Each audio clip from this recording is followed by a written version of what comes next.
Sometimes, right? Yeah, I know. It's hard to predict.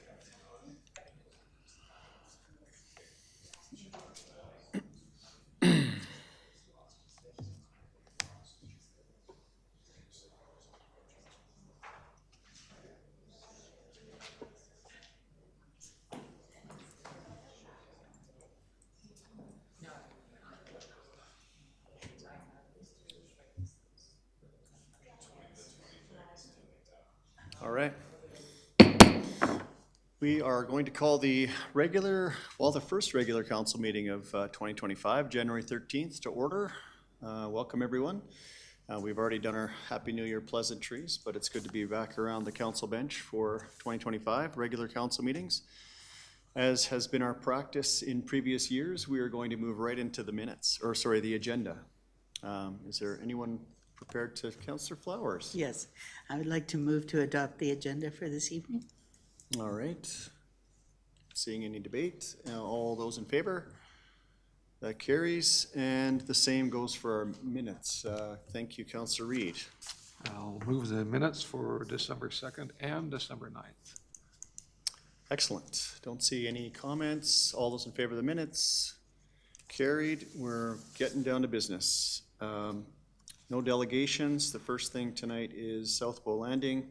Councillor Flowers, you had missed that public hearing, so you need to excuse yourself. You're about to say that, right?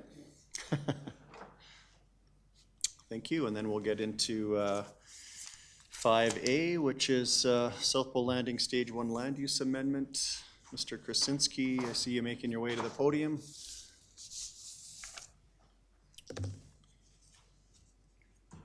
Potential second and third readings tonight. Okay. Good evening, Mayor and members of Council. I'm here this evening to present two files for consideration of second and third reading. The first is for Bylaw 25/2024, which is a land use amendment for South Bow Landing, and the second is amendments to the South Bow Landing Neighborhood Plan. These are two separate applications and are represented by individual reports, but are presented together this evening as they are interrelated.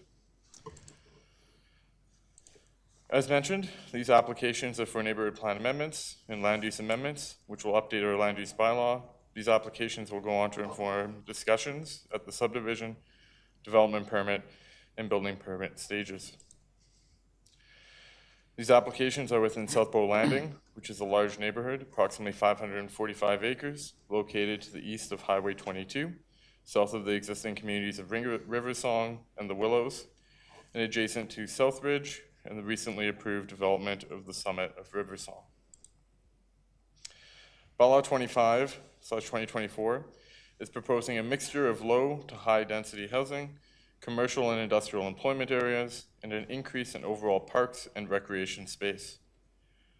This is a result of reallocating lands from commercial and industrial employment lands to a public utility lot that will serve as a utility corridor for ATCO Gas and AltaLink power transmission, infrastructure, as well as open space.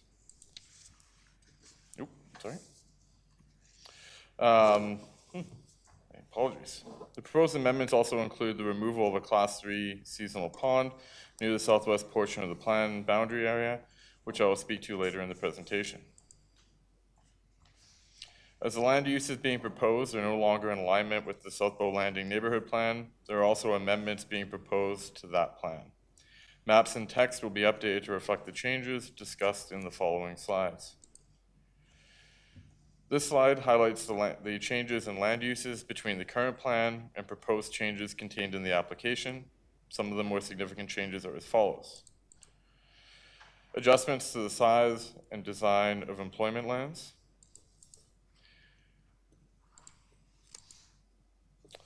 Inclusion of a public utility lot where the ATCO Gas and AltaLink power transmission lines are located, spanning from James Walker Trail to the south boundary of the plan area. This area will include community amenities such as pathways, landscaping, and the addition of an off-leash dog park.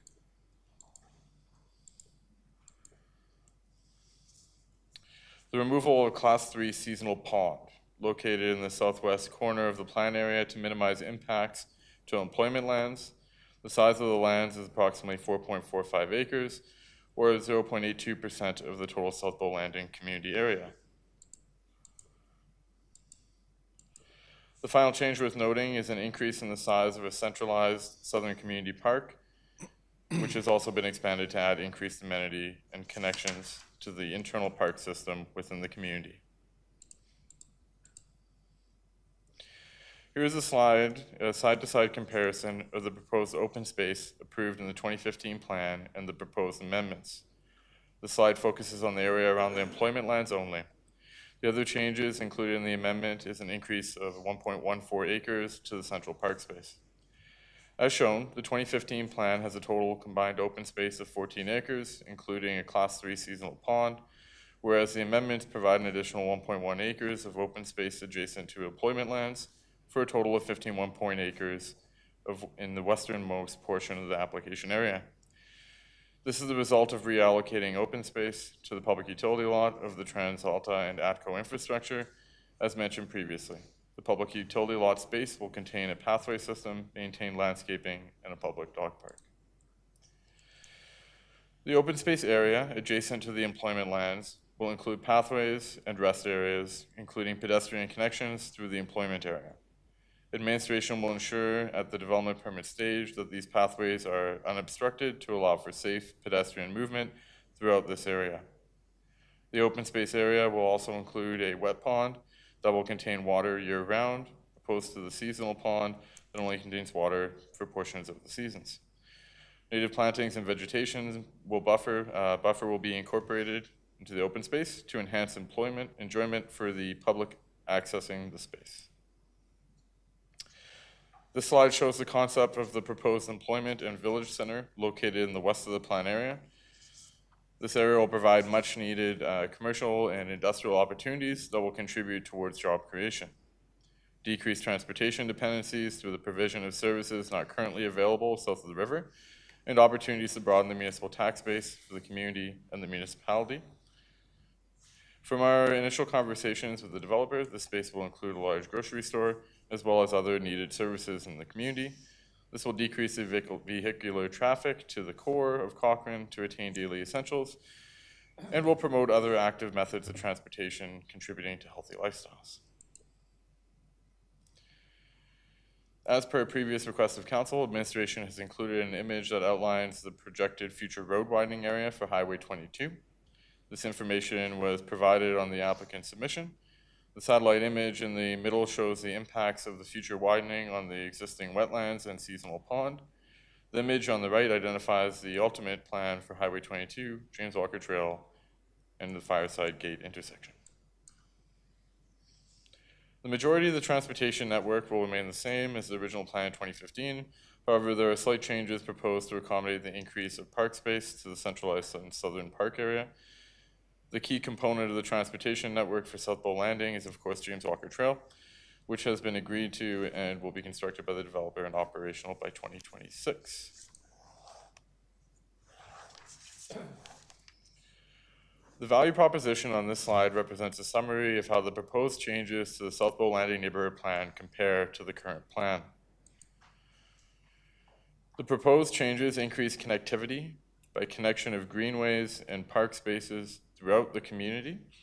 The proposed school sites can be accessed through the connection points from anywhere in the community. Reliance on vehicular transport is reduced as pathway connections connect the community to the west commercial and industrial areas. The proposed plan enhances compatibility between land uses by adding landscaping buffers between residences, as well as a large buffer between proposed low-density residential and the west employment lands. The new plan decreases environmental considerations through the development of an area containing a seasonal pond. To mitigate this environmental impact, the plan does include the creation of a wet pond adjacent to the employment areas to service the community. It also includes enhanced amenities for the public to make the space more enjoyable. Additionally, the plan includes an increase in overall green space among the community, as referenced previously. The new plan maintains the same level of housing diversity as as the purpose uses remain consistent with the previous plan. Community amenities and open space are enhanced through the plan by including an off-leash dog park, as well as increased connectivity and green space amenities throughout the community. A grocery store is also anticipated to be included in this development, which will reduce the traffic on the roads once complete. The cost of the municipality remains approximately the same between plans, as the removal of the wetland may offset the cost of maintaining the off-leash park. The new neighborhood plan will also have a positive impact on broadening the municipal tax base, as it is introducing more commercial and industrial areas, which is a higher value land use than low-density residential uses.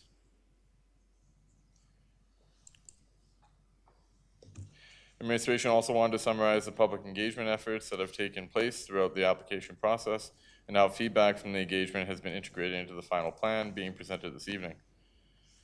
Community notification began in April when the town notification sign was posted. On June 25th, the applicant held a public open house to share details on the application and gather initial feedback.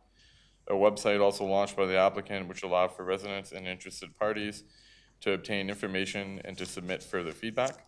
Finally, a public hearing was held on December 3rd, 2024, to allow for members of the public to provide their feedback in a public forum. The applicant has responded to the feedback received in the public and administration by enhancing connectivity through the plan area, incorporating dog parks, and increasing the size of the wet pond, and enhancing the public amenities to make the community more enjoyable.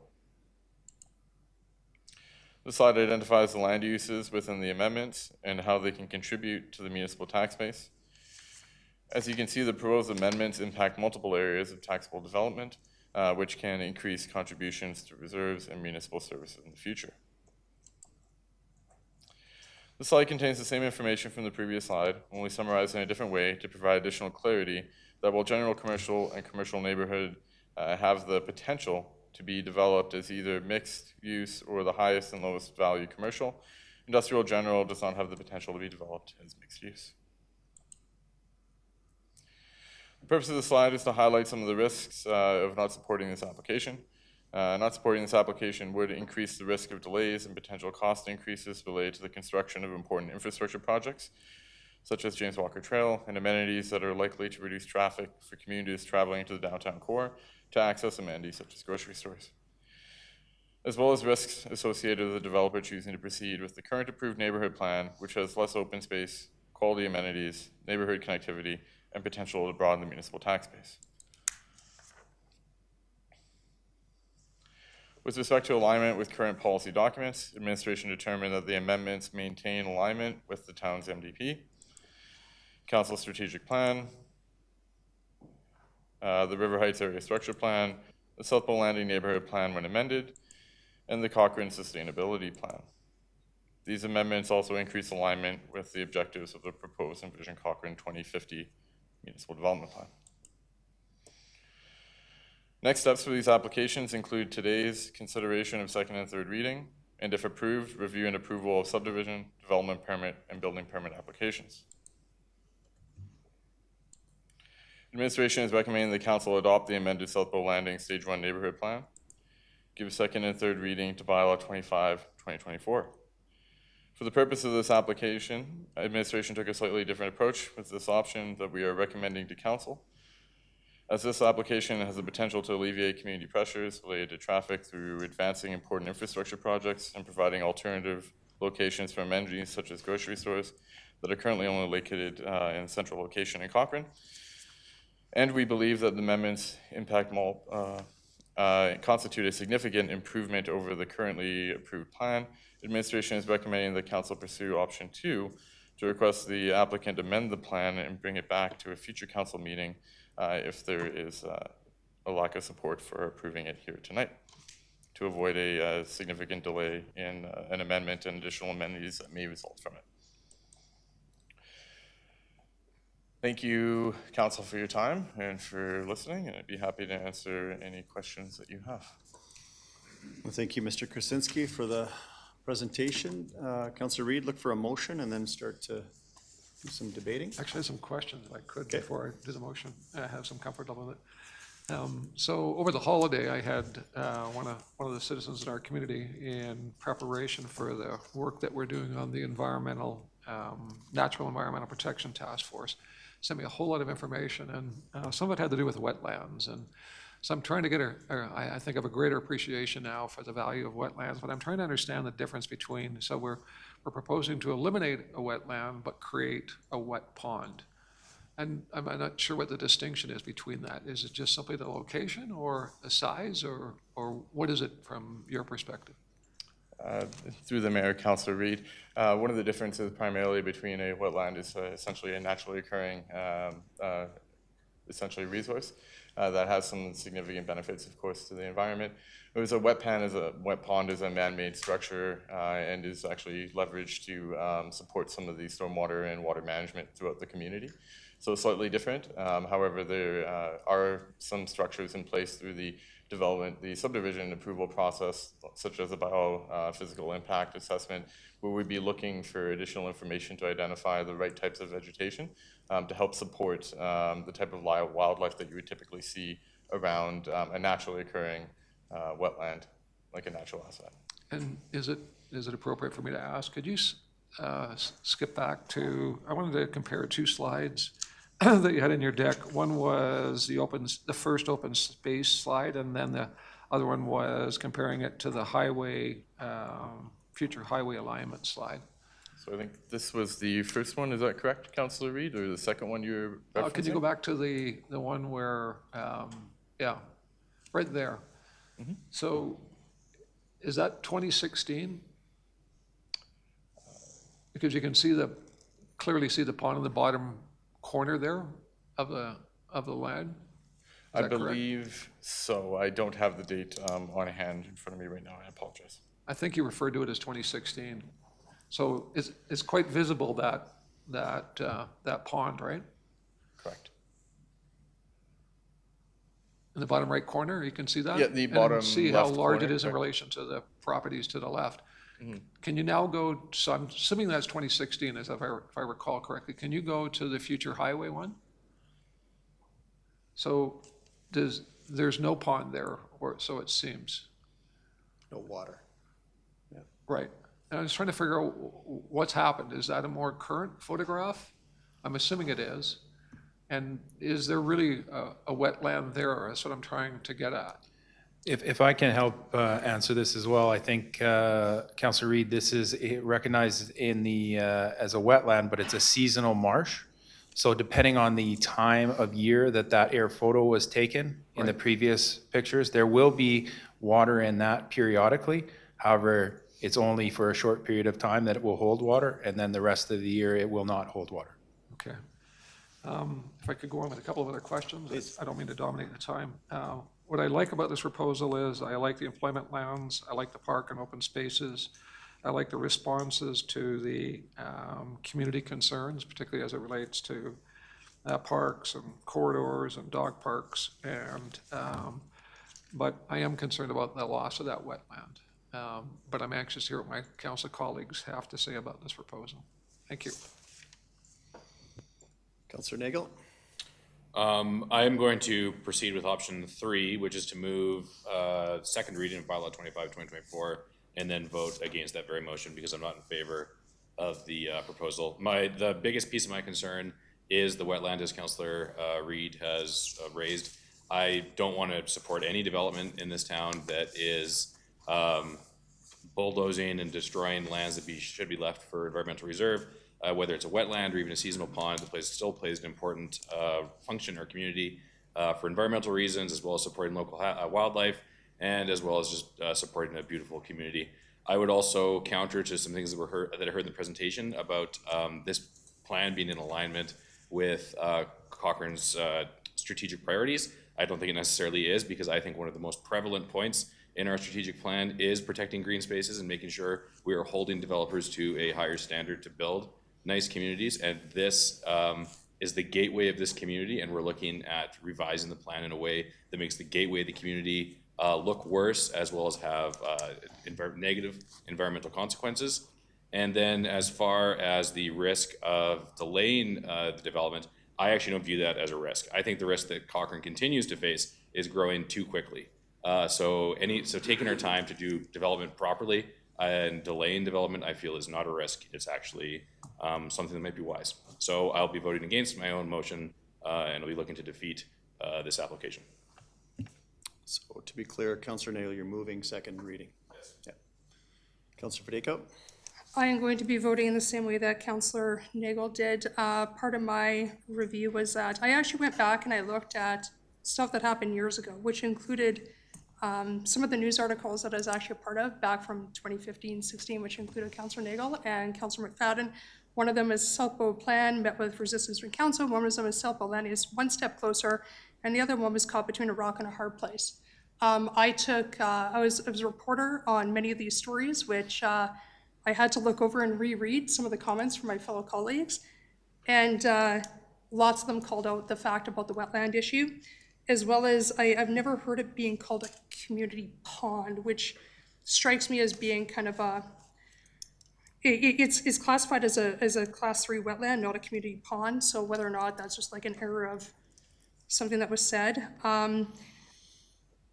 Honestly, I look at this entire area and I look at the comments that I read on social media. There is no one. I mean, maybe 1 out of 2 people. People support growth.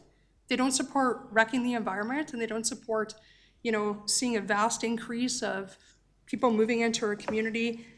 Actually, if anything, people aren't against growth. They just want us to do things better, more informative, and as well as just maybe take a stance on perhaps slowing down and catching up. I refuse to give this my vote as of right now. Not only for the removal of the wetland, but you know what? You want to stick with what was already approved in 2016, 2017? Fill your boots, because that's all I plan to do right now. And I don't plan to do any more until a new council comes in and takes a look at all of this and has a different viewpoint on what is in front of them and what's going to come, because honestly, none of it bodes well for me. Councillor McFadden? Yes, thank you very much. Well, I do appreciate some of the changes were made to the plan, the idea of the increased employment space, the investment in the village center, some better connectivity, all of those pieces I can applaud. But at the end of the day, I would not be able to vote for this because of the effect on the wetlands. So as part of the council that had made the initial decision on the South Bow development, a big part of the discussion at that time was all around the wetlands. And in the entire parcel, there were a number of other wetlands that were approved for development. But there was kind of, from my lens, certainly my lens on it, was to protect the ones that we can. And the community was very vocal about the wanting to preserve these ones and the other one that we've talked about in the past 12 months.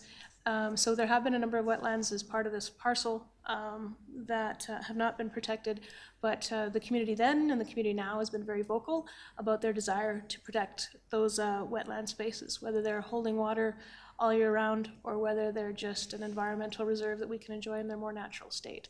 So I will be voting against any change to the plan.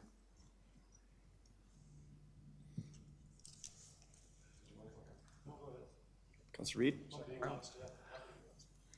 Yeah, I appreciate my colleagues and their support in terms of being able to recognize the value of wetlands. And as I say, I've become a recent disciple of that understanding. If council proceeds with Councillor Nagel's motion, what would the implications for the roadway? Through the chair, Councillor Reid, there is potential that it could impact the timing of the roadway and result in delays to the construction and completion of future James Walker Trail in the event that they decide to not to proceed and to hold off for waiting for additional amendments to address the concerns of council if they do not want to proceed with the current approved area structure plan that they currently have, or sorry, the neighborhood plan that's currently approved. Thank you. Councillor Wilson? Quick question for clarity to the presenter. Right now, I understand we're talking about the commercial area and the wetland area. Are we also talking about the interface changes between former Willows and Riversong and South Bow as well right now, or is that in the next application? I'm just unclear of the purview right now. Through the chair, Councillor Wilson, those are contained in a separate application that the applicant is bringing forward separately. So no, that is not included within this application. Is that number 2 tonight, or to come later at a different council meeting? To come later at a different council Okay. meeting. Okay. I had some nice things to say about that one. This one, I mostly agree with, in fact, almost completely agree with what the table said. The loss of the wetland pond area doesn't interest me a lot. The commercial area that we see before us, I'm not exactly sure that this is extremely financially solvent when you look at it. It's very strip mall looking, lowest possible commercial density to me, which I'm not completely certain is a grand benefit, and certainly when we evaluate versus wrecking the wet pond area, I don't think it's worth it, and I would agree with the motion on the floor and comments around the table already. Okay, thank you, everyone, for your thoughts. I'll weigh in and maybe add a different perspective. I think we're all, and I have the same concerns around the marsh, and that's what we heard at the public hearing. That's what we're all focused on. So if we, Mr. Krasinski, were to defeat second reading, there already is a neighborhood plan and land use in place. In my view, if we are to do nothing, we are getting a worse neighborhood. So the developer can go ahead and build what's already been approved. Yes, the wetland is saved, but I think the neighborhood that we're going to get at the end in Cochrane is not going to be to the standard in which the proposal in front of us reaches tonight. So I'm going to offer maybe a middle ground that is, because I like the connectivity. And Councillor Reid, you touched on some of these points. The pathway connections, the dog park, the amenities that are being proposed, the realignment of the power line. I actually like and I don't know if Mr. Krasinski, if you could bring up the image of the old approved plan versus the proposal. And it's just the way that, yes, thank you. The way that River Heights Drive, which is the one going under the power line on the right, is actually further away from the wetlands in the new proposal. The traffic circles are on the left, I think pose a bigger risk, and that we're getting less of a neighborhood in that regard. So I like all of the upgrades, is what I'm calling them, the pathway connection to the high school, the different amenities that I already spoke to, but then the park space is widened and enlarged in areas. So, and then essentially, other than that, they're the same. So we're really talking about the marsh.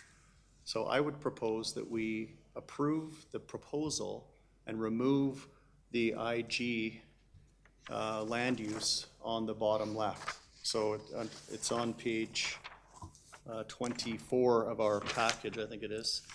To the mayor, if it'd be helpful, I have an image that may help. That would be visualize that. perfect, thank you. And then remove the wetland from the discussion, save that, and get the community and the neighborhood that is a better value and benefit to Cochranites. It then also allows for James Walker Trail to proceed and all of the risks that Mr. Krasinski highlighted in defeating. I think it alleviates all of those, but also speaks to the fact that everybody here is concerned about the marsh. We're parking that. So I just want to put that alternative on the table for council to think about. I think it's a real risk in, we've heard loud and clear from Cochrane residents that James Walker Trail needs to proceed. And if we do something tonight that is a barrier to that, even if it's having to send somebody back to the drawing board, that might delay that thoroughfare a year from now. And I'm hearing loud and clear that people want that yesterday. So without taking any risk and saving the marsh, I think it's a middle ground. But again, I think I'd like to focus the conversation on what the proposal brings to the neighborhood versus just the marsh. So if we take that out, what does council think about the rest of it? Councilor Padeco? Thank you through Mr. Jericho. Well, I appreciate the fact about the park space. I mean, I do like that idea. It does seem to have increased, but at the end of the day, James Walker Trail was supposed to be done as of 2018, I believe, or at least somewhere around there. It was one of our first years of being on council, and today we're still discussing it as being an option as to what's going to be completed or not. The removal of wetland is neither here or there for me for the completion of that road. It should have been done, and if I had an option today to go back to 2015 and sit on that particular council, I would have voted against the proposal altogether. So I don't. So the only thing I have in front of me is what is being amended to what was already accepted. I can't change past history, which I wish I probably could, but I can't. And so at the end of the day, all I'm gonna do is vote against. No, it doesn't really matter about any other spaces other than removing the wetland. I didn't like the proposal then, I don't like it now. I don't like the fact that we haven't seen any progress on James Walker Trail, and it seems to be hung up in a balance, which I'm actually becoming scared of, that we're gonna be having this discussion 8 years from now, which should have been done already 7 years ago. So for that reason, I cannot see this going forward and dumping more traffic into an already congested roadway that we all know exists. The facts are there. And growth doesn't pay for growth, and so I'm tired of hearing about that argument because there's been many situations where we already see that. Councillor Wilson? Thank you. I would argue growth does pay for growth when it's financially solvent, and that's what I'm principally concerned with here. I think we're getting closer to that with this proposal, so I do like that. I'm probably agreeable to what we just heard for an amendment to keep the wetland in place. I don't understand how that works practically, where if we give land use tonight, but we still don't know how that one area looks. Maybe someone from administration can help me understand how that middle ground proposal would work. That's essentially, that would solve my fundamental problems with this proposal, so. If we could illuminate how we could get there tonight with saving the wetland area, but keeping the other benefits of this plan, which I do see several that we've already talked about. Yeah, so through the chair to Councilor Wilson, and I think Executive Director Hyman will provide some additional clarity where required. Effectively, what we would do is remove this area from the amendment and leave it as unamended. And essentially, it would retain the current land use that it had in the current approved neighborhood plan and not be assigned land use. We would then work with the applicant to identify a future plan for this area, to identify how to best satisfy the concerns and interests of council, and bring that back at a future date, which may be its current state, but some other options as well, while still allowing the rest of the amendments to continue to be made, which we believe will significantly improve the quality of the community, including the developability of the land, which under the current neighborhood plan creates some fairly challenging parcels to develop due to just the geometry of them, leaving some difficult to develop corners. So this would also significantly, we believe, increase the assessed value of the properties and contribute to broadening the municipal tax base, which then relates back to trying to enable growth to pay for growth. Thank you. So if I understand your answer there, everything on the left side of River Heights Drive in that picture would be the portion that would come back to us, and everything on the right would be contained as proposed. Is that what I just heard? Through the chair, Councilor Wilson, the general commercial parcel would still have its land use changed, and we would still see a realignment of the road network. But what we would have is this parcel here would retain its current land use, its environmental reserve, and it would enable this parcel to continue to move forward, which is where we believe there may be an opportunity to provide an amenity that would further reduce traffic flows to the downtown and help provide a quicker reduction in volumes using our current road network. Okay, I believe that would make me comfortable. I'd like to hear if there's any concerns around the table that change my mind, but that gets me there. Thank you. If I can just provide some additional information too, in terms of James Walker Trail. The town has tendered our portion of James Walker Trail, so that is out to market right now. We also have been working with Qualico and exploring different options in terms of us, in terms of their portion proceeding as well, with the intent that this is built in 2025. We've been very clear that that is the intent. We have a willing developer at the table who is more than eager to proceed with this development. I think Mr. Krasinski did a really good job. I was here in 2015 when this was initially approved, and I think Qualico, from my perspective, has made significant improvements in the plan from 2015.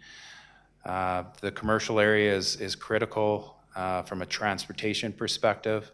Some other things that I want to just share with council as well, though, the offsite levies that will be garnered through this development, the intersection at Highway 22 and James Walker Trail, the improvements. You've heard from a number of people and the safety of people getting across to the schools in Fireside. That will help that intersection and the ultimate improvements. Emergency services on the south side, the fastest growing area in Cochrane. We have been working with Qualico to identify a future emergency services site. Advocacy for the future expansion of Highway 22. And you see the work that's happening on the north portion of Highway 22. These are all things that are really significant to the future of our community. So again, I think Mr. Krasinski did a great job in his presentation of the risks that are associated with this. And I can appreciate the comments around the wetlands. I think the mayor has provided an option for the rest of council to consider. At minimum, from certainly my position, I would encourage you to, at minimum, look at option 2, where you give some clear direction to the developer in terms of what you would like to see. There's a tremendous amount of work that it takes to get to this point, and to simply refuse this and send them back to this, after this much time to the start of this process has tremendous impact. So again, we're trying to get the best outcomes. If you feel there are specific things that you would like to address in this, I think you should provide the opportunity for the developer to do that. Thank you. Councillor Reid. Yeah, I really respect and appreciate the option that the mayor has presented. And in fact, I would note it myself, I think it's brilliant. Again, my major concern was around the wetlands, and I sense that most of my colleagues felt the same. And as I preface my remarks, the first time I spoke, I think there are a lot of good things about this, right? I love the fact that the company listened to the residents of that area and have modified their plan to be able to accommodate that in terms of parkland, pathways, and even the employment lands. I like it. Although I do have I express and support Councillor Wilson's concern about the dollar value in terms of that. But overall, I would support the amended option. If I understand it correctly from Councillor Wilson's, it's a yes, we could do that, right? Yeah, okay, thank you. Councillor Nagel. So the wetlands really were the biggest red flag that I had. This whole application was a non-starter for me because I just felt so strongly about the wetlands and the environmental protection there. Were we considering a brand new development in our current context, I don't think I'd be able to support this because of the speed at which Cochrane is growing and what's already queued up to be built still. But we're not, I want to be clear for the public and anybody who's watching, we're not talking about a brand new development. There is already the entire development approved. And Councillor Verdaek likes to talk lots about the approval of that and what happened. Something that a lot of people don't realize is this whole application coming together was actually an essential component of building the second bridge all together. And so one of the major considerations, I guess it would have been 8 years ago when council was looking at this very difficult decision, was how would we move forward with and get everything together for the second bridge that was much needed, because new residents in this town don't realize that there was a time when there was only one way across the entire Bow River, which was not only incredibly inconvenient, it was actually extremely unsafe. There were times that there were accidents and that road was jammed and people had to literally drive through Morley to get to the other side of town or into Calgary, and it was crazy. So getting the other bridge was something that drove that conversation, just since we're digging into the history of 8 years ago.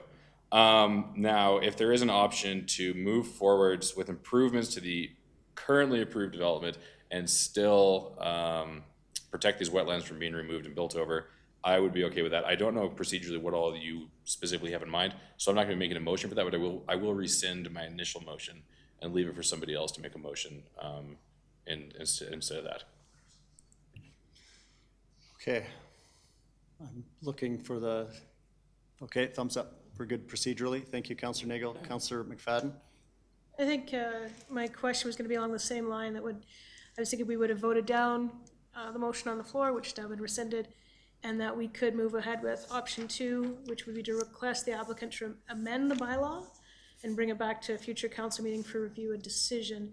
And we could, through that motion, give guidance to bring this back amended with the preservation of the wetlands, but to retain the other amenities as identified. Is that an amendment that would work? Councillor McFadden, what I'm suggesting is we approve everything and keep that, and I just have it on my notes, take out IG on this bottom. And you would just move it to CG? Just leave it as Mr. Krasinski has said, as ER for now. So everything else gets approved, and that is just left as the current land use is. We don't amend that land use. To the ER? Take that portion out of and then that would affect the neighborhood plan as well, but. For clarity, by doing so, we could not impact that area. The developer could not go in that area and impact that wetland. So again, that's part of the consideration. So I think there's an opportunity to make that amendment, as you see in figure 4.2 here, and then proceed, which would allow the development to proceed, but not the impact of the wetland. Just passing you my. So that's kind of clear as mud for me. Scribble. So what, so sorry then. Because I would like to see what the developer could come back with if given the opportunity to be like, we like everything you're doing on the right-hand side.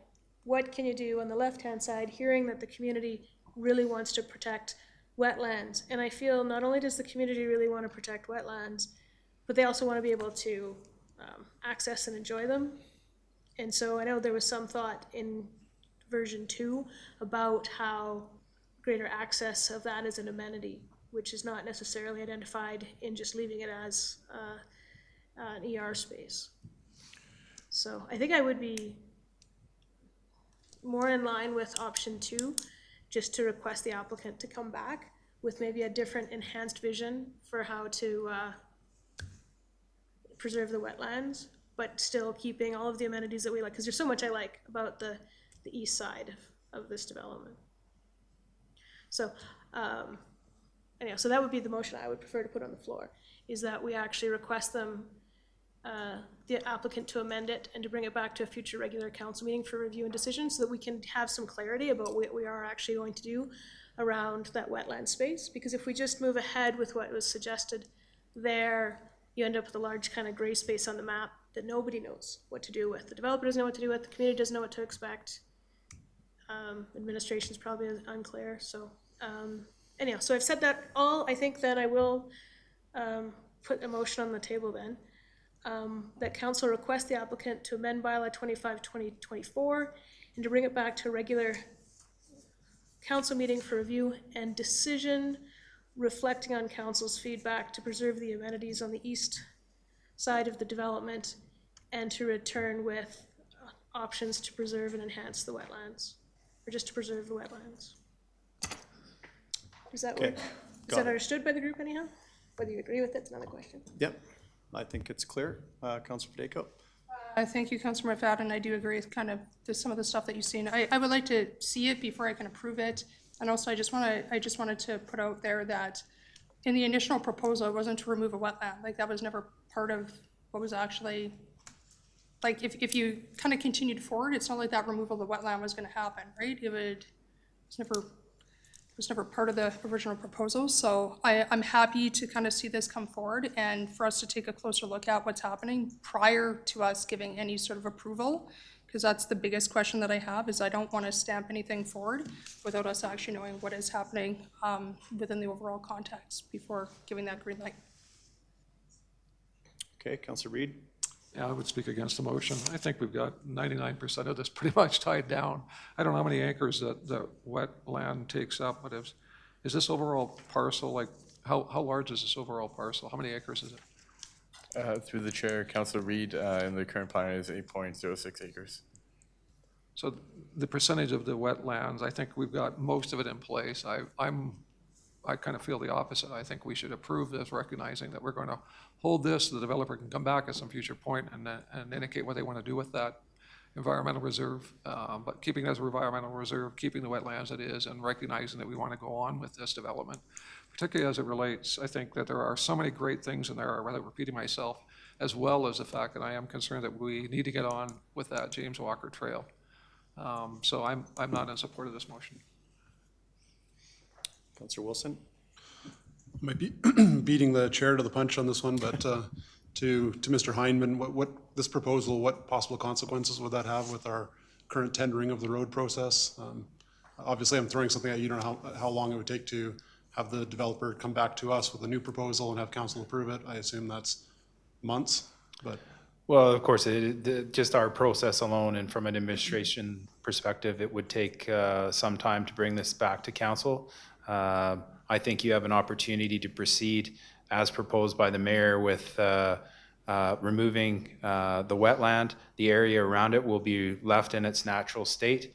It also provides an opportunity for this, the developer to do work on the balance of the plan, but come back at a later date with some additional information should they wish to impact that area and have further discussions. So again, I think the best option available to us, given, again, as I said, having seen this for 10 years and wanting to see this move forward, I think this is so important to Cochrane in terms of the commercial uses that are on the south side of Cochrane as the fastest growing area of our community, and the balancing of traffic that it will achieve through, we're going to have the completion of the highway interchange project, as well as James Walker Trail, as well as a large grocery store in the south of Cochrane, which will prevent people from having to go downtown.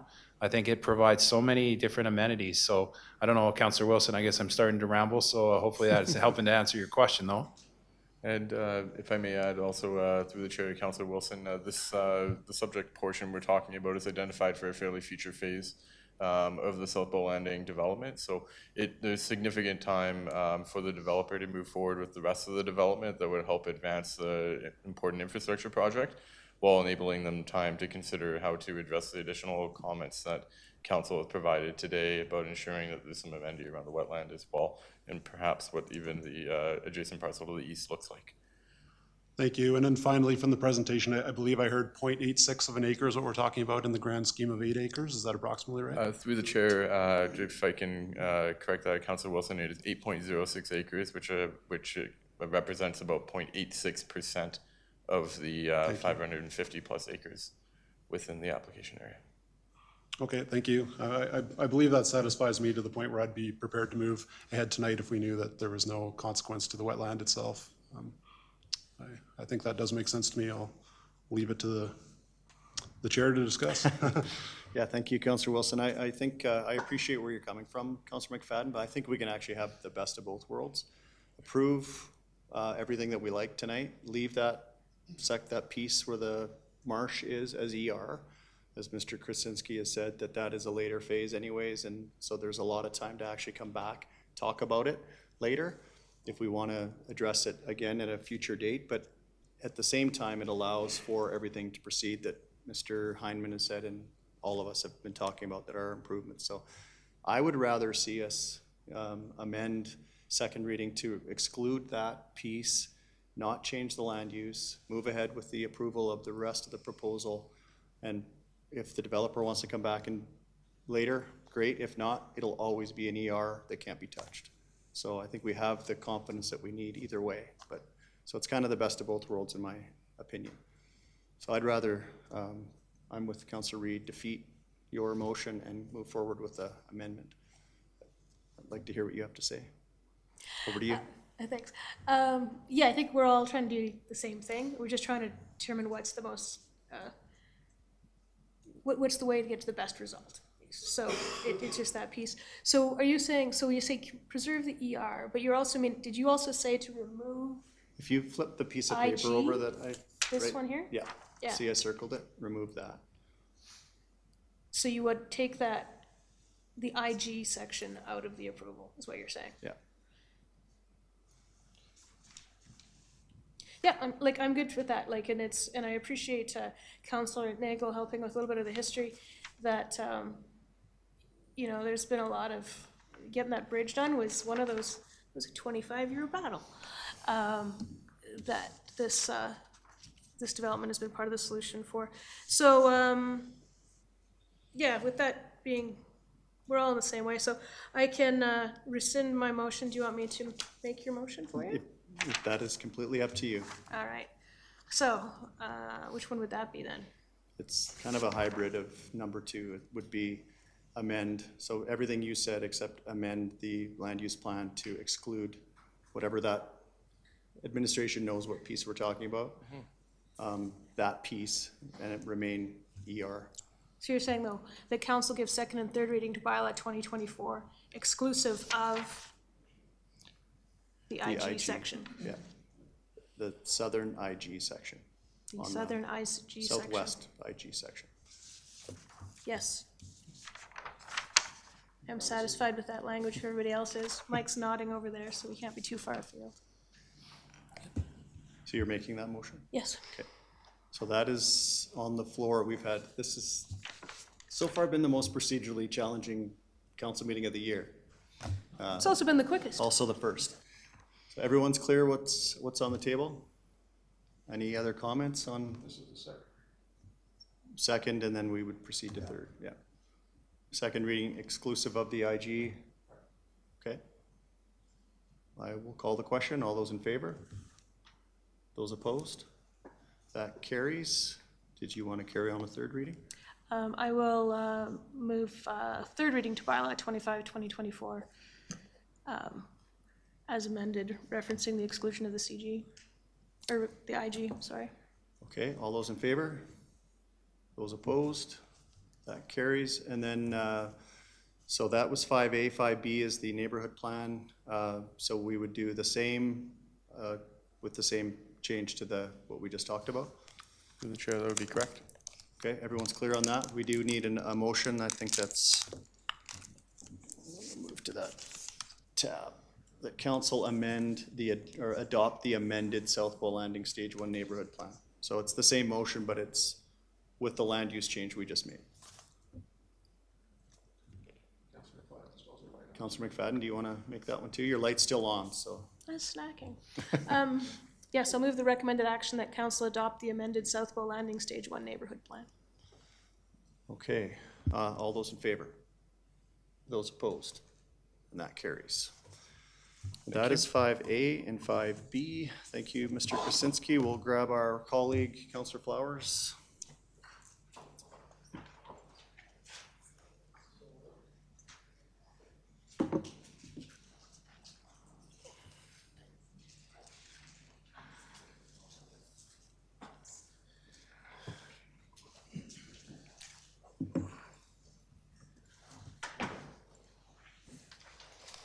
Welcome back.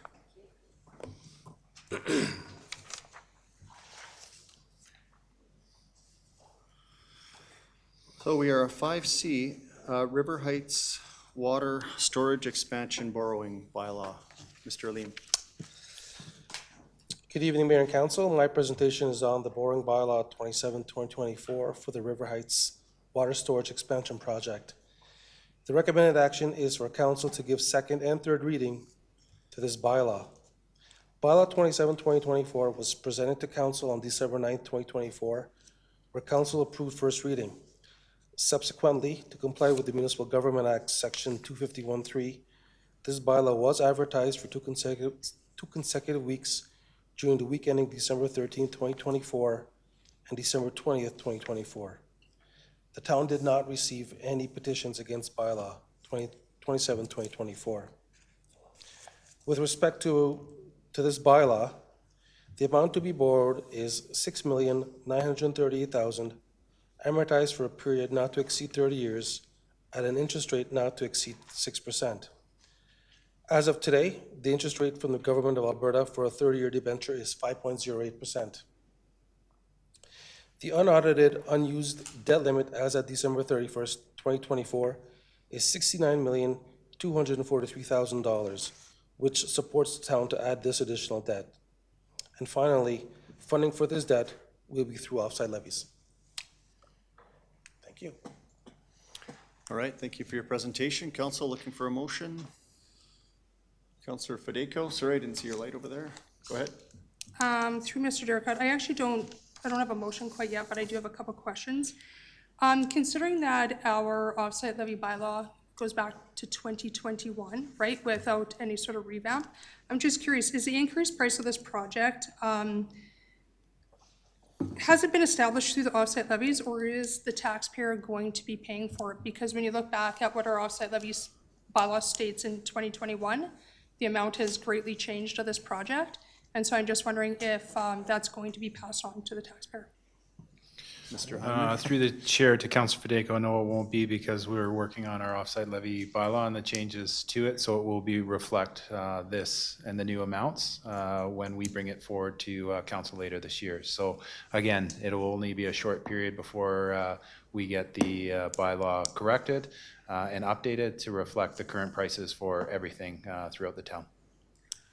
Thank you, I appreciate the information. And so I would like to, my opinion would be to hold off until we actually have that information brought forward to us as council so that we can vote on the actual amounts that are going to be included in that new offsite levy bylaw update, rather than voting for this first and then trying to go back and state, because when I actually did a little bit of research onto our offsite levy bylaw, there was some wording that I was concerned about, just about the fact of what's been approved and what hasn't been approved and how we've already collected amounts.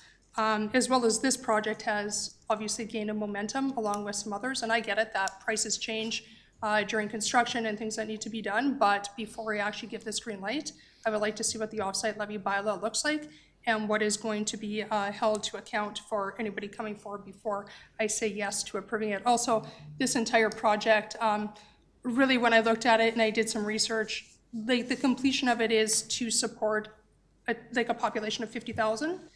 And considering that we're not sitting at 50,000 people right now, I figured that if we hold off for a few months till we get that actual amount brought forward, then I'd feel much more comfortable doing that than, giving it the green light now and then going back and seeing what that means. Councillor Reid. Just to pick up on Councilor Federico's comment, when would that bylaw, offsite bylaw update be coming forward to council?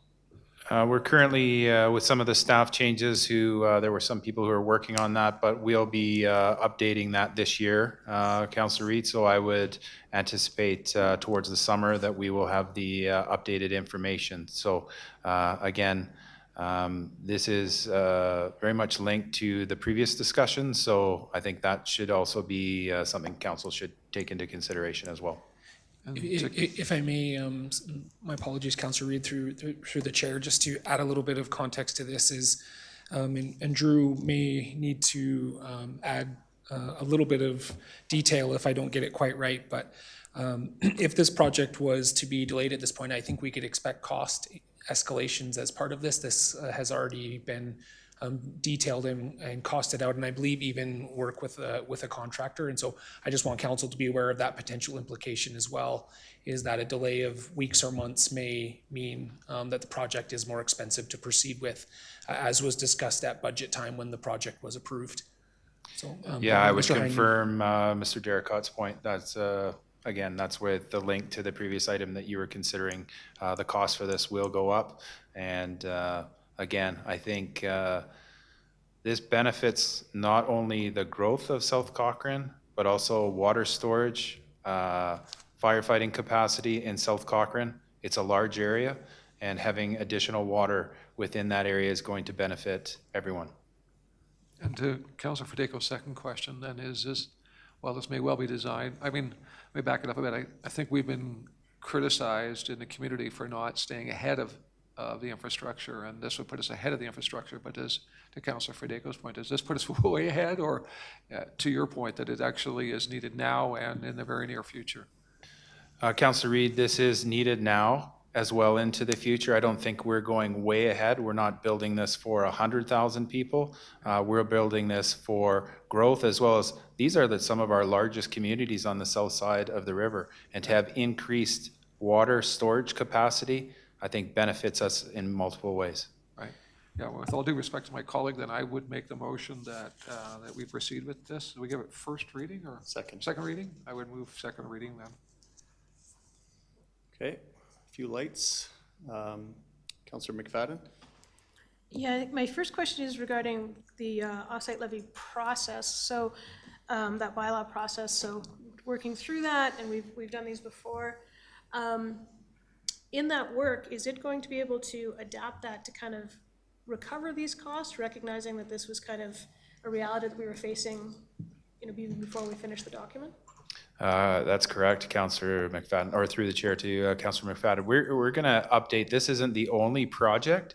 All our major capital projects, I think Councillor Federico was very good in terms of pointing out that 2021 was the last time the offsite levy, you think of the inflation and the cost associated with a number of projects. We've got to update those costs. So we're collecting the money so we can proceed with those critical projects. So that's why that offsite levy bylaw is so important. I know Councillor Nagel has often indicated that he would like to see it done as soon as possible, because every day that passes and as we approve additional development, we're losing out on that. We're very mindful of that and working to get that project before you. We also work with the development community to get their buy-in, but we're expecting significant changes in the amount associated with the bylaw and the levy moving forward.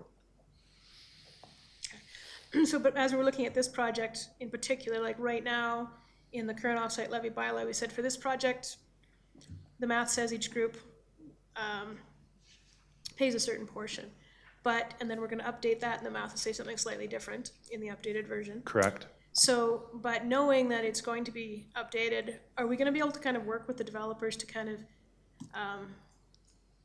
recognizing that those costs have increased since the 2021 version? Or is it really going to come down to the sooner we can get that bylaw done, that's the number that we can start with at that date?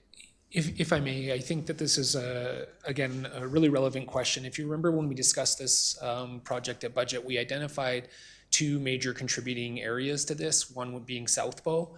Qualico is coming forward and paying that portion now. The money that would be recouped from this would be from other development that has yet to be identified, such as like Towers Trail or that area.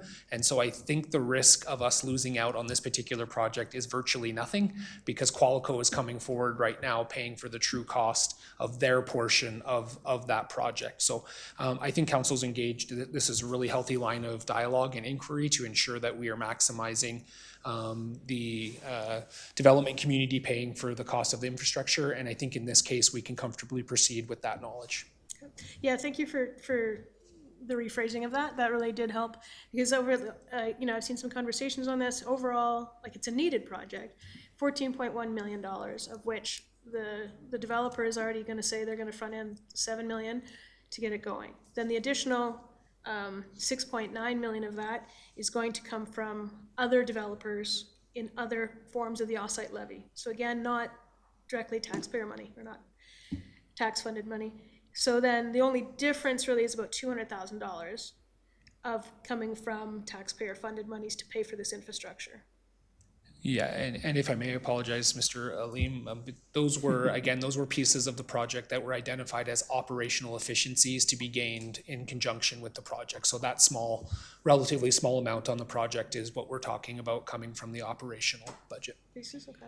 Yeah, with that clarity, I mean, it is needed infrastructure. I do appreciate Councillor Federico kind of, are we at risk of missing something if we jump too soon? But I see that risk to be less of a risk than waiting for, costs and inflationary budget impacts to hit. So I'd certainly support this. Do we have second reading out there already? Yes. Okay, it has my support.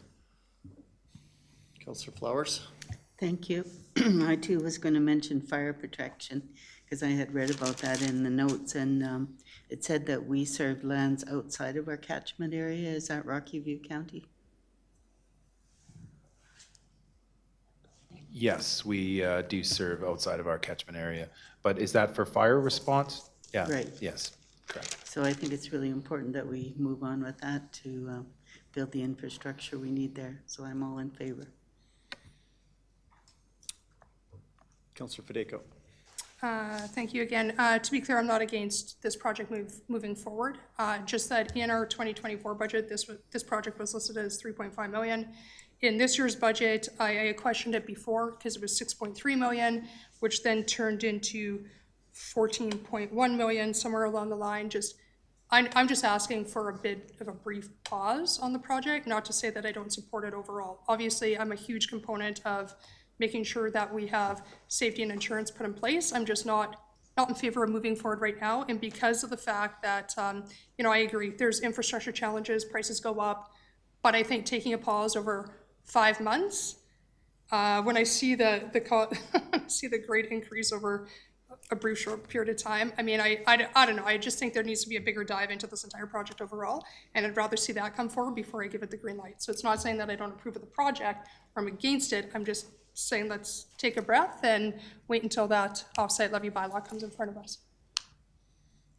Okay, Councillor Nagel? Yeah, I appreciate that Mr. Heineman mentioned my concern about this. I have said in the past, I believe, and I will reiterate, I think this is the single most important policy for us to be focusing on in Cochrane because it's the mechanism by which we get growth to pay for growth. I'm a little concerned that it's not done yet because from what I recall, we identified this as a priority about 18 months ago, and then I thought the conversation was going to be moving forward in spring 2024. Now we're talking about summer 2025 to move it forward, and it is time sensitive, and we're missing out on quite a substantial amount of money. I don't know the exact sum, but I suspect it's like 7 figures of money because there's been like probably 20 to 30% cost inflation on government construction projects as well. We have a whole bunch of new priorities that aren't even in the one from 2021. So I'm wondering, is there something we can do as a Band-Aid solution, like an interim bylaw? Something that, are we able to update our bylaw to just apply some sort of standardized inflationary adjustment to the 2021 bylaw and say, well, we can justify that these costs have gone up this much, so we're just going to increase these by the inflationary factor and start collecting There is a money 3% increase that is allocated annually. However, you're correct. There has been significant inflationary impacts on these areas. So again, getting this done is critical. We'll be working with our team, and I'm confident that we're going to get this turned around and back to you.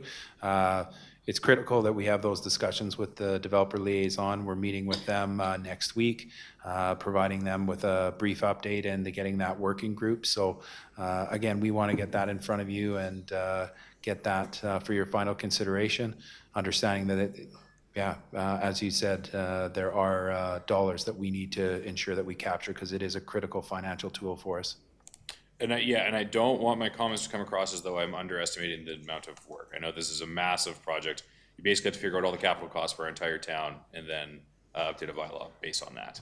So it's a lot.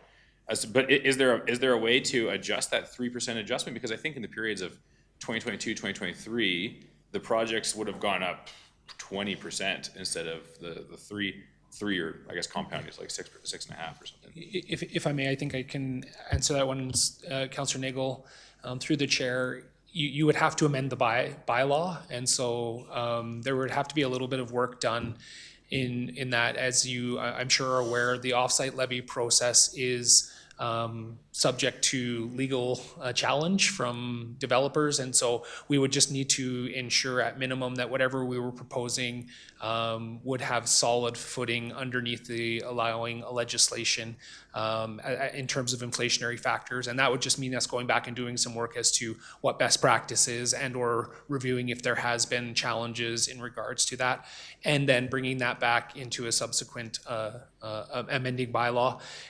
And I would rely again on Mr. Heineman's just comments just previous that I think we can bring that as part of the package here, and we're going to see that relatively shortly. In terms of the timeline of reviewing this budget, I think partly what happened was we started all the way back with the development of a healthier 10-year capital plan, which now feeds into the bylaw as part of this. And so as you said, over the last 18 months, I think you're absolutely correct in identifying that timeline. And there has been a tremendous amount of work going in to populate the needed information so that we could bring back a bylaw that does, I think, capture this. The point that you're making there, and I think it's a really, really good one, is when we bring that bylaw forward, we will be prepared to identify for council what methods there may be to not find ourselves in this situation in the future in terms of inflationary costs and how we can better recognize those as part of it. That small percentage piece was a best practice at the time, but the environment's completely different now than it was then. So I do think it would be wise to consider an alternative course of action, but we'd need to go away and do a little bit of work as to what that looks like specifically. Yeah, and my thinking was also that, because my understanding is these levies are collected at the time of subdivision, and so I'm assuming that subdivision approvals and applications are clumpy, just like home development. When all the houses are built in the spring and summer, I'm imagining there's this big period where it's just craziness for a quarter, and that's when all of our subdivision happens. And I'm worried about effectively missing an entire building season. So if we're pushing this bylaw back to summer 2025, I'd be worrying we'd be missing a mad dash of subdivision approvals in spring 2025. Is that a correct No, assumption? it happens to all throughout the year. Subdivision approvals, that's primarily what you're referring to as the Yeah. building permit and the actual formal construction. The creation of lots and things like that goes throughout the year. So again, I would concur with Mr. Darracott, and I appreciate your ideas of coming forward with some inflationary change, but I think if we come with a comprehensive approval and complete our review, that will be the best approach for us to do, and I'm confident we'll have that to you here shortly. Okay, thanks. Councillor Reid? Yeah, I just wanted to pick up on what Councilor Nagle was saying. Separating the issue, this issue, that motion is on the table. Is it possible to hire a consultant to come in and help us if we haven't got the legwork or the manpower to do it? I mean, we seem to bring consultants in every area, and for me, this would be, I'm pretty confident the rest of my colleagues would think that this would be a wise investment in terms of being able to move this forward. I like Councilor Nagle, would prefer to see this happen in the spring rather than the summer, because the things tend to get pushed off for the summer to the fall, and then we're into a whole new group, so. We do work with a consultant for the offsite levy, and I will commit to having a schedule for you at our next council meeting, just providing a comprehensive update of some of our significant milestones. So I'll get that for you. Okay, thank you. Yeah, I'm in support of second reading and moving ahead with the project and the borrowing tonight for all the reasons that everybody put on the floor. And I don't want to politicize any further what's happening in Los Angeles, but one of the barriers that they're having fighting some of those fires is lack of water and fire suppression. And I've heard loud and clear that this is actually an upgrade. So while this is a growth necessary project, there is significant improvements to our system, our redundancy, and fire suppression. So I would hate to be, and I'm not trying to jump on some sensationalize what's happening south of the border, but if we have an opportunity to increase our firefighting capacity and not have that happen here, knock on wood, I think we need to act. So I think not acting now costs us more, and I think we need to move ahead. So I don't see any other lights on. I'm going to call the question on Councillor Reid's motion is second reading. Okay, so you're moving option one, get that council gives second and third reading to bylaw 27, 2024? Yes. Okay, just so I know what I'm voting on. Yeah. That's what you put on the floor, Councillor Reid. For clarity as well, Council, if you do choose this second and third reading, then this goes into the appeal period as part of this. So any member of the public can come and review the bylaw as well. So something that's important to consider as well. So that's a 30-day period following today. Okay. I'm going to call the question. All those in favor? Those opposed? Okay. Councillor Reid, you're carrying on with third reading? Yeah, I'll move third reading of bylaw 27, 2024. All those in favor of third reading? Those opposed? And that carries. Thank you, Mr. Leem. 5C in the books. 5D is bylaw 04, waste management bylaw amendment. Mr. Juden, welcome to the podium and good evening. Good evening, Mayor, Deputy Mayor, and councilors. I'm here tonight to speak to the proposed amendments to the waste management bylaw that are designed to hold builders accountable to maintaining proper waste management and ensuring timely compliance. Following the Council of the Whole meeting on October 7th, where amendments to the waste management bylaw were discussed, Council requested further investigation into additional sanctions for repeat offenders. This included the potential to revoke business licenses or suspend or revoke building permits. I can report back to you that through investigation, it's been determined that suspending or revoking a business license is not feasible at this time, as it would require an amendment to the business license bylaw, as well as some other administrative requirements. Additionally, rescinding a building permit is also not feasible at this time, as this can only be sanctioned by a safety codes officer and only in the event of a safety code infraction.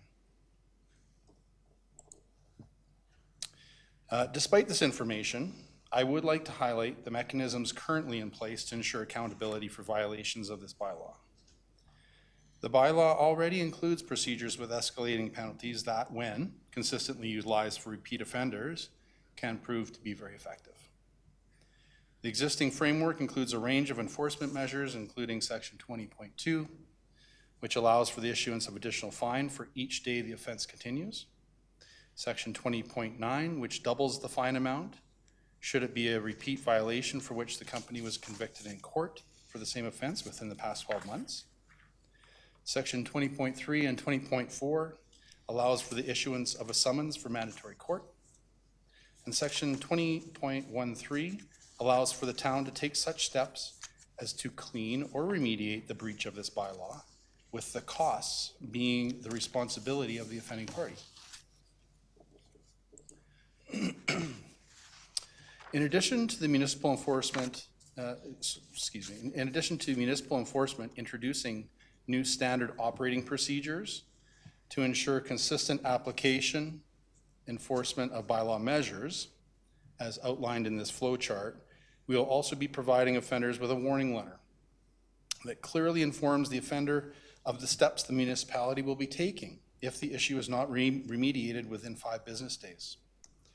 This specifically refers to Section 20.13 that will see the contracting of a third party for immediate cleanup, with the costs being borne by the offending party.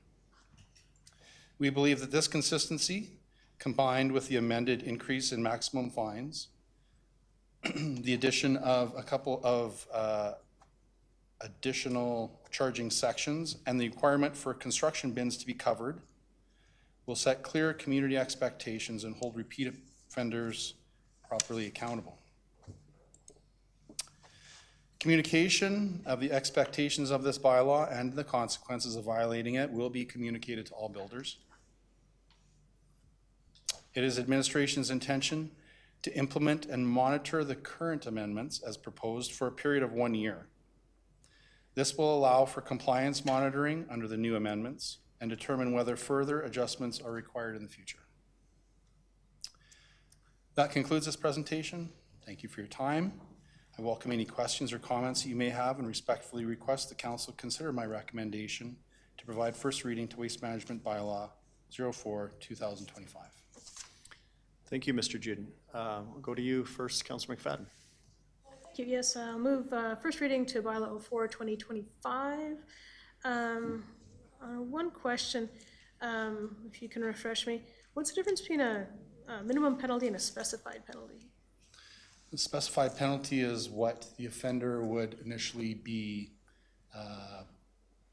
the fine they would initially be issued by a community peace officer. If they subsequently plead not guilty or make a deal with the Crown prosecutor, the minimum fine that the court can reduce that fine to is that minimum penalty. Oh, okay. Learn something every day. Excellent. And I wanted to just say I really like the your decision tree there, where the offender's given 5 business days before the municipality steps up and gets a third party to rectify the situation, then bill it back. So I really do like that.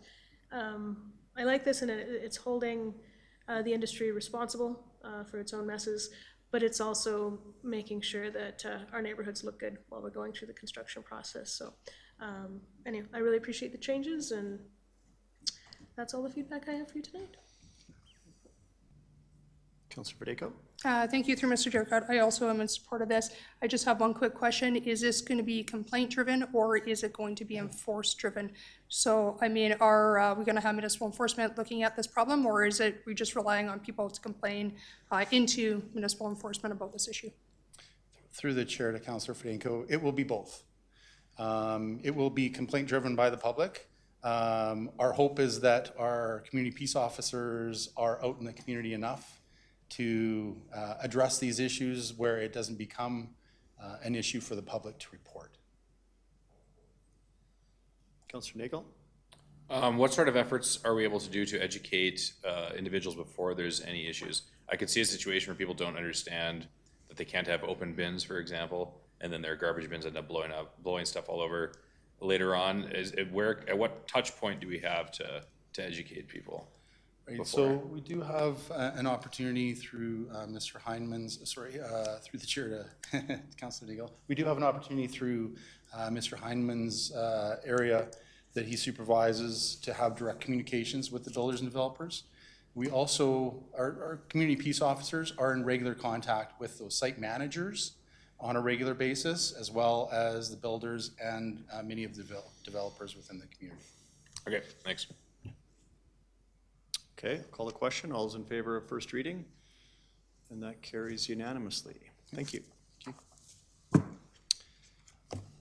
5E in our agenda package tonight is the appointment of public at large individuals for the Natural Environment Protection Task Force. And Ms. Almond, I was going to say Ms. DeLorme, but I see Ms. Almond is at the podium. Good evening. Good evening, Mayor and Council. Yes, Michelle DeLorme did do this report for us, but I am presenting on behalf of Michelle as I was part of the selection committee, so we're tag teaming it. As per the report back in October 2024, through Councillor Reid's drive, there was a council-approved development of a Natural Environment Protection Task Force. We needed to fill 4 community at large positions. We were absolutely thrilled with the response from the community. Clearly, this is a very big issue in our community, and our community is passionate about it. We had 54 applicants, and not just 54 applicants, 54 very qualified people applied for these positions.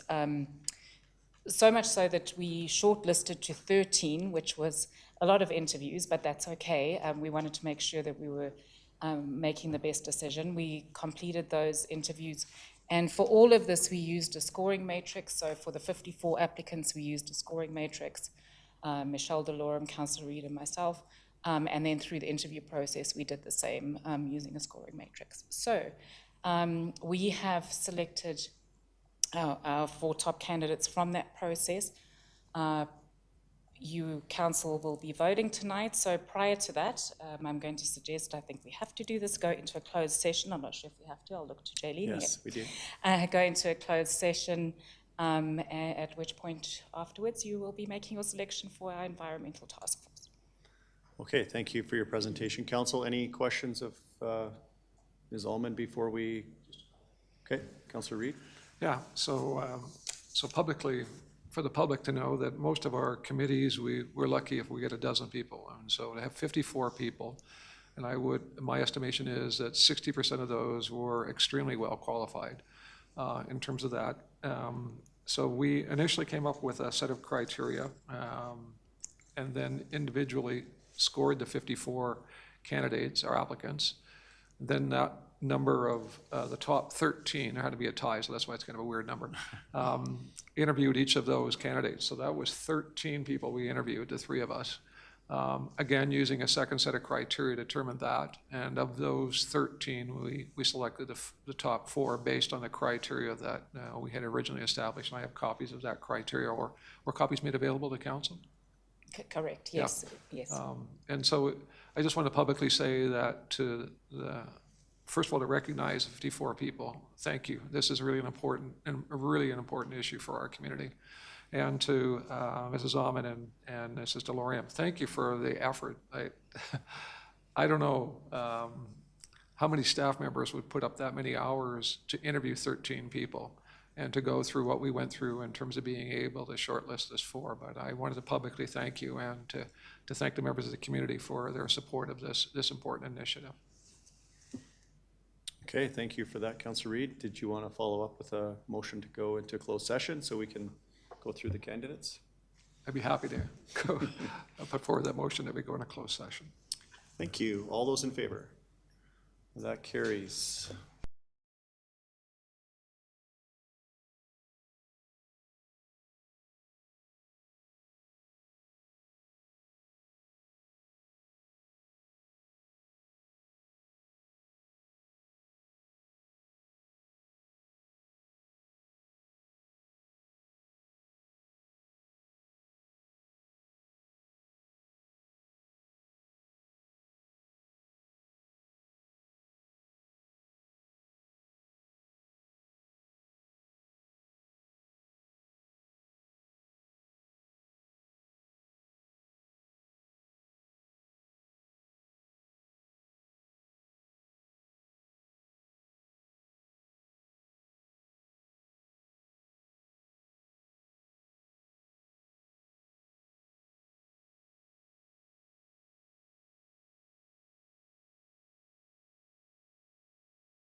After each one. You should, yes.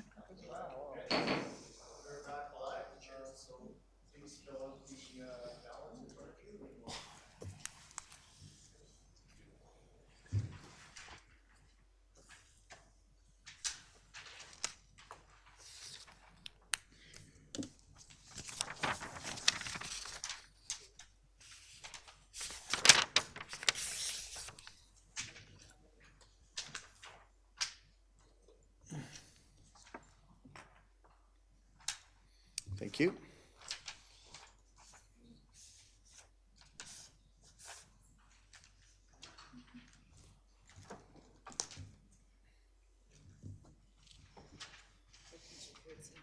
I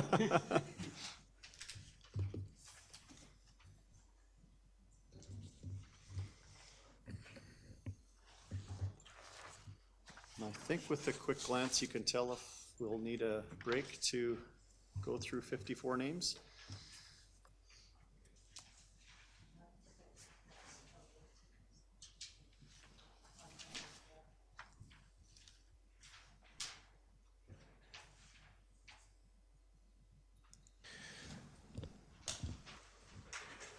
Mr. Chair, I may have missed this, but just maybe just for my benefit, we're still in a closed session unless there was a motion that was made otherwise. Yes.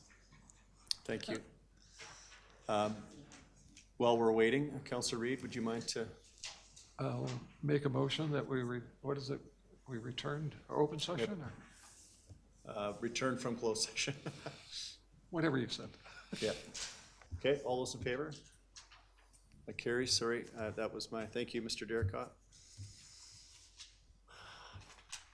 Hopefully that was my last mistake of the year, but I don't think so. Yeah, first mistake of the year is the better way of saying it.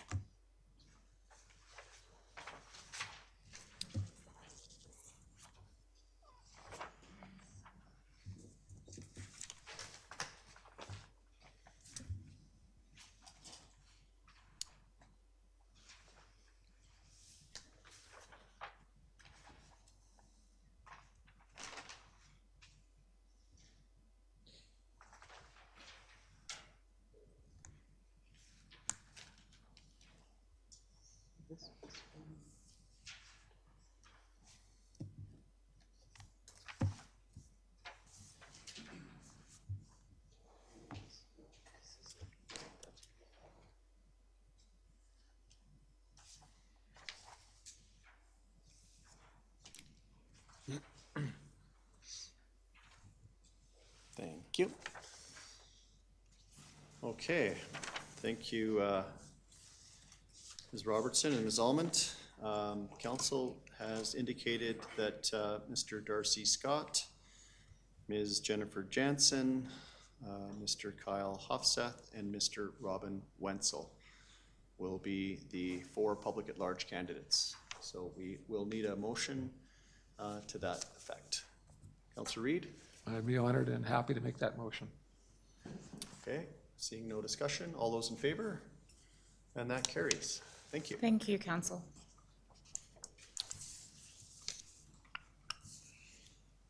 5E, 5F, Deputy Mayor appointments. Ms. Robertson. Good evening, Mr. Mayor, members of council. Further to the October 24th organizational meeting and the November 12th meeting where we came back to correct an error that was made during those appointments, council had requested additional information. This report includes that additional information outlining deputy mayor appointments from the start of your term in 2021 and any amendments that council had made throughout that time. It also lists the motions that required the removal of Councillor Fedayko from the deputy mayor space that she would have otherwise been appointed to for the end of this term, starting in June to October 2025. And because we would need council to remove those restrictions, we have all of the information in the report, and I'm happy to answer any questions. For We also had a question, I'm sorry, at the last meeting that council wanted to look at the appointments for committees for 2025. We have included the current schedule for committee appointments that was done in the October meeting. And should council want to make any changes to that, they can do so by resolution this evening. Okay, thank you, Ms. Robertson. I just want to remind council, we are not debating whether or not there was the reasons for why we're here tonight. We're simply appointing a different person to deputy mayor and talking about the potential for committee appointments for January onwards. Councillor Federico, over to you. Thank you. The one thing I had asked was just because in the last meeting, update from council highlights of the organizational meeting, November 6, 2023, I did trade my spot initially off of Councillor Flowers, then to Councillor McFadden, which it should have come back for some sort of council discussion after that point, but it didn't, which is fine. Me being deputy mayor is not a hill for me to die on. As far as committee meetings, I actually can't be on any committee meetings because, as per se to Mr. Duragod, I cannot talk to any staff. And so it would make it extraordinarily difficult for me to sit on a committee meeting while I cannot address or communicate with staff members. So I think that might change, obviously, some things here, but also that there was no resolution passed by this council to say that I couldn't talk to staff, but I'm just abiding by the rules that are set in front of me, so. Okay, thank you. Councillor Flowers? Yes, thank you for outlining everything. It's, the memory doesn't serve well sometimes after a long period. So I appreciate that. It was a decision that was made, and it was after all the information that we gathered as leaders. So I would like to make option 1, that council appoint a member of council as deputy mayor from June 2025, June 26th to October 20th, 2025, and rescind the previous appointment of Councillor Federico. So who are you? Making the recommendation. Oh, Yeah. I wasn't going to make a recommendation. So this member of council is why we're here. We need a name. Oh. So is there someone who's in line next? It would go back to the beginning, I believe. We would go back to the beginning. Is that me? Yes, Councillor Flowers, that is you. I'm willing to do it if that works. So you're making the motion with your own name in the, okay, thank you. Councillor McFadden. Yeah, so is there, sorry, I'm trying to get this clear. Because I actually think our community is best served if every member of council has an opportunity to serve the public. And just from that lens of that. So what would be a mechanism to allow Councillor Federico to serve a term as a deputy? It's either that motion to reconsider or a motion to rescind? Correct. So through the mayor to Councillor McFadden, because of the February 26, 2024 resolution that was passed to move Councillor McFadden, or to move Councillor Federico to the end of the rotation, and then the subsequent May resolution to remove her from the entirety of the rotation, there would need to be a motion to rescind the previous May resolution. That can only be done by someone who voted on the prevailing side. So with 3 members of council at that meeting who passed that resolution, that would be Mayor Janung, Councillor Flowers, and Councillor Reid would have to put that motion on the floor to rescind the resolution that removed Councillor Federico from the rotation for council to then consider appointing her to the deputy mayor position. Okay, so and because I voted against, I was one of the 4 that attended that meeting, and I voted against it, I cannot, there's no way for me to make that motion. Correct. So it'd have to be one of my colleagues. Okay. Yeah, for my part, I would just like us to be able to turn the page and improve on our relationships and start off, the new year in a positive light. So, I would put it to my colleagues if one of you would consider rescinding that and allow us to start the new year on a positive step. Okay, thank you. Councillor Nagel? I have been trying to think all day about what I would say about this agenda topic, and I'm still kind of at a loss for words. Mr. Mayor, you said we're not going to debate the reasons of what we're doing this, but I have a hard time having an honest conversation about any agenda item when we're not allowed to debate the reasons why we're doing anything on that agenda item. And this whole topic has been one of the most difficult things for me to navigate over the last ridiculous amount of time, whether it's 18 months or something like that, because we're out here doing public things about issues that have a huge veil of confidentiality behind them, and I guess I will leave it at this for now. I don't like that we're doing this in public. I don't want to support Councillor Federico not being deputy mayor. I feel like the way this is happening publicly, it is being positioned as almost like a public slap on the wrist to Councillor Federico. And like, I have a personal policy of trying not to get upset or emotional in council, so I always try and just be measured, but like honestly, I'm feeling very upset about the whole thing. And I'm almost like speechless the way everyone's sitting around with a big grin on their face, all cute, just acting like this is some stupid little procedural thing, when like it's more than that. And like, what I'd really like to do is just walk out of here because I'm so upset by this entire issue. I don't want to do anything to smear Councillor Federico or make her look bad or penalize her or ever talk about this ever again. And I would like this agenda item to be the last time this is ever discussed, especially publicly, but publicly and confidentially, because like 18 months ago, I said I didn't want to talk about this anymore. I wanted to move on, and here we are. It's been a year and a half, and I don't know how the heck we're starting about this at the beginning of 2025 again. And I'm very disappointed with the whole thing. And like I said, I'm kind of at a loss for words, but I'm absolutely not supporting removing Councillor Federico's ability to be deputy mayor. That I do know. Okay, thank you, Councillor Nagel. Don't see anyone else.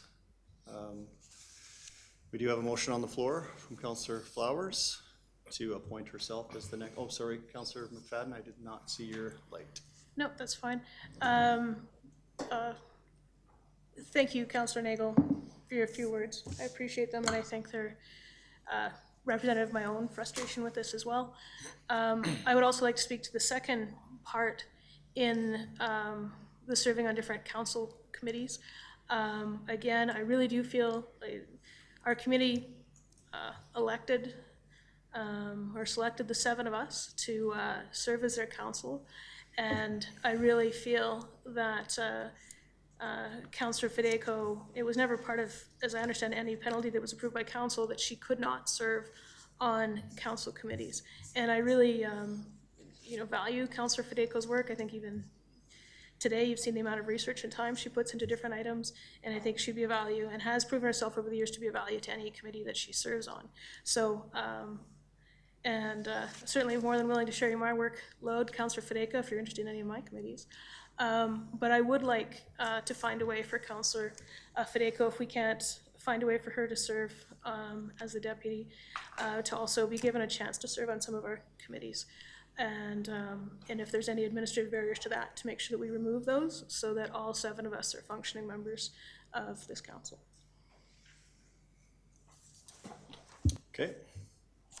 Councillor Federico? Thank you. Like I said, this is not a hill for me to die on, but thank you for the words of support sitting around the table. Obviously, it's not an easy position for me to sit in right now out there publicly. Like I said, I was elected by the people.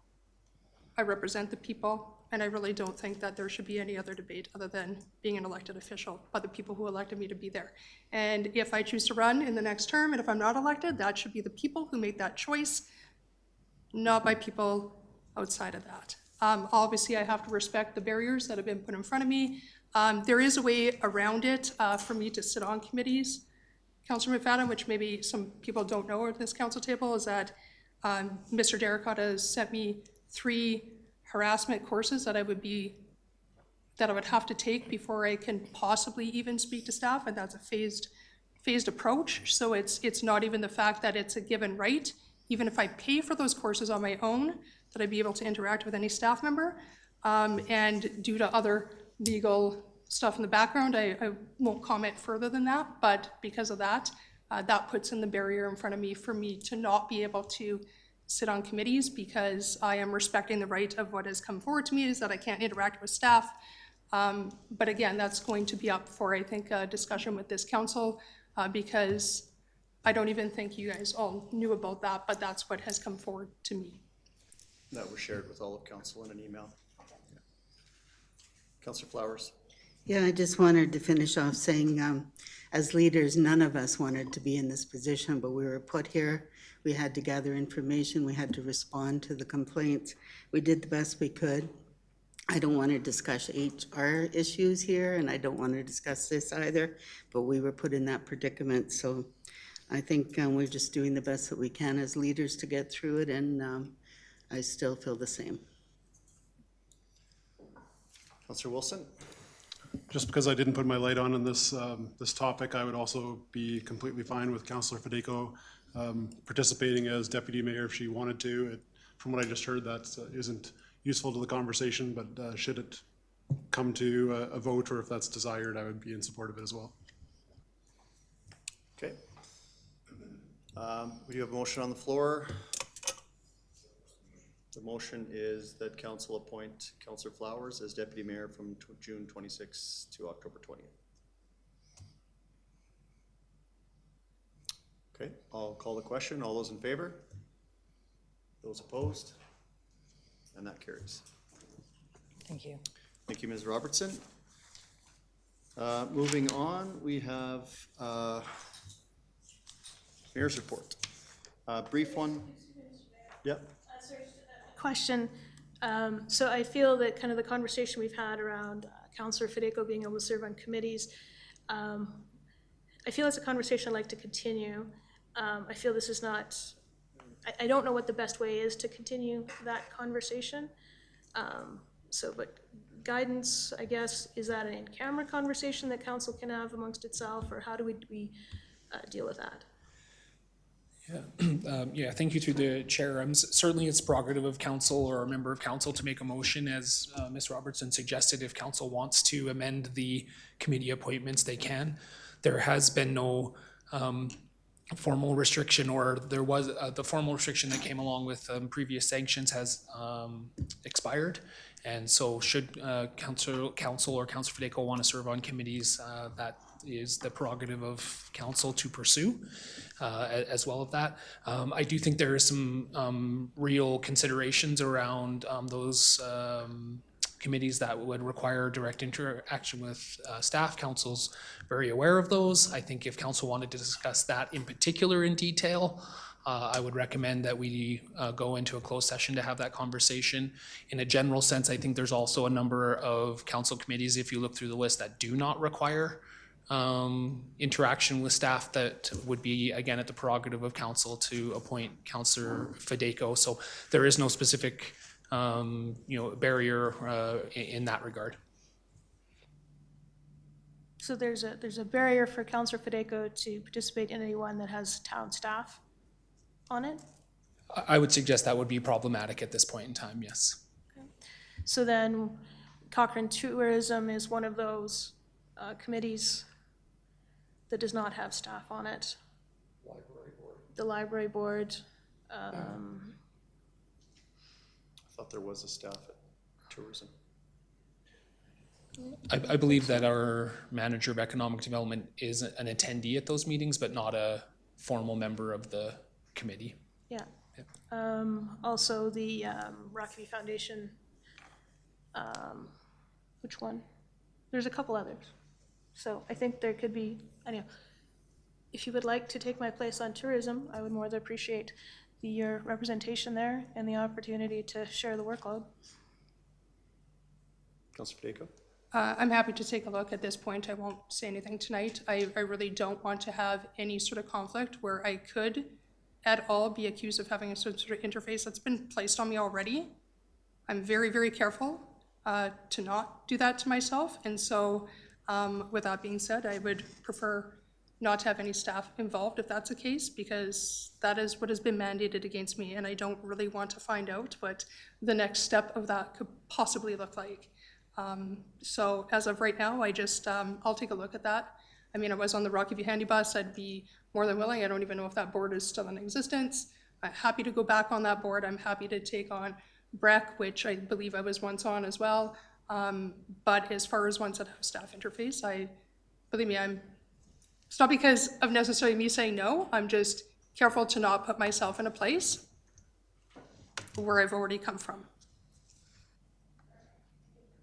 Counselor Wilson? Just a question to administration. I believe I heard that we'd need a motion from around the table for Counselor Fedeko to participate in any committees whatsoever. Is that what I just heard?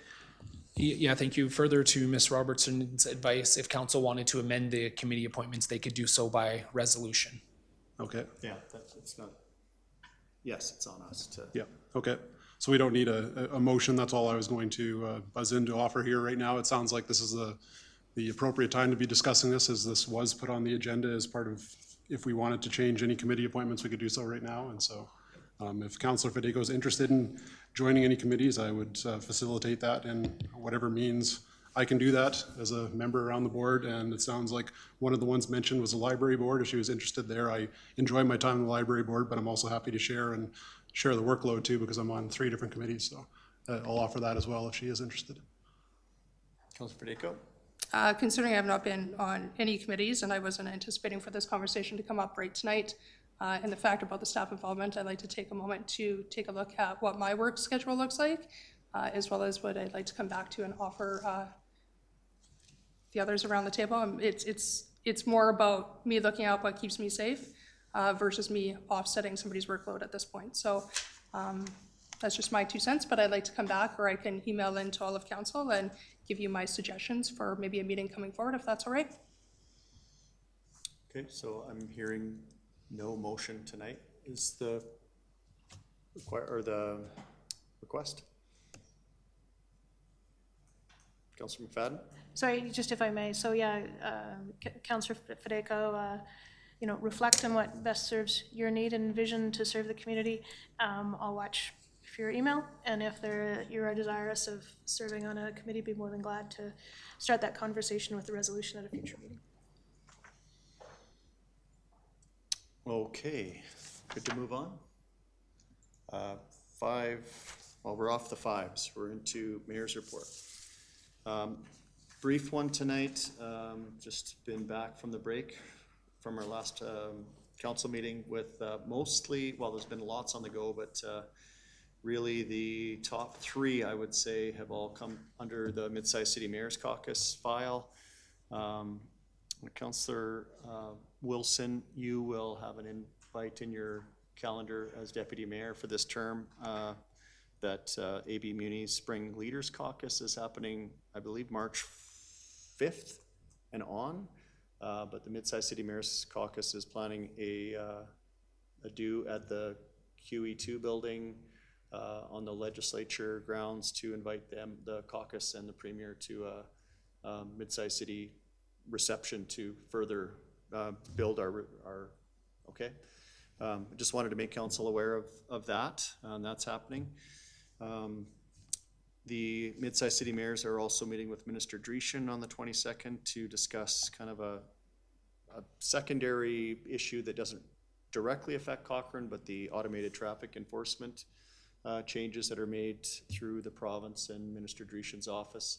We're talking to him about that on the 22nd, and that's a virtual meeting. And then I have an in-person meeting with Minister Nixon on the very next day in Calgary in regards to seniors and housing and all of those. So lots of activity at the Mid-Sized City Mayor's Caucus. But watch your email. I believe, Councillor Flowers, you had indicated you want to go to that AB Muni's Leaders Caucus.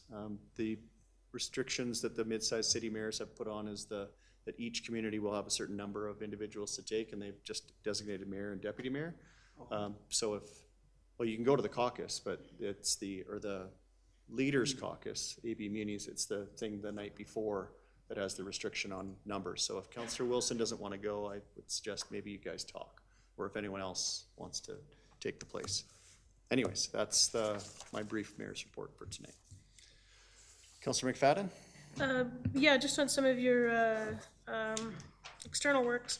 I know we received the news before Christmas about the province withdrawing support for the regional boards, and I believe also before Christmas, Rocky View County had indicated they were pulling out of it.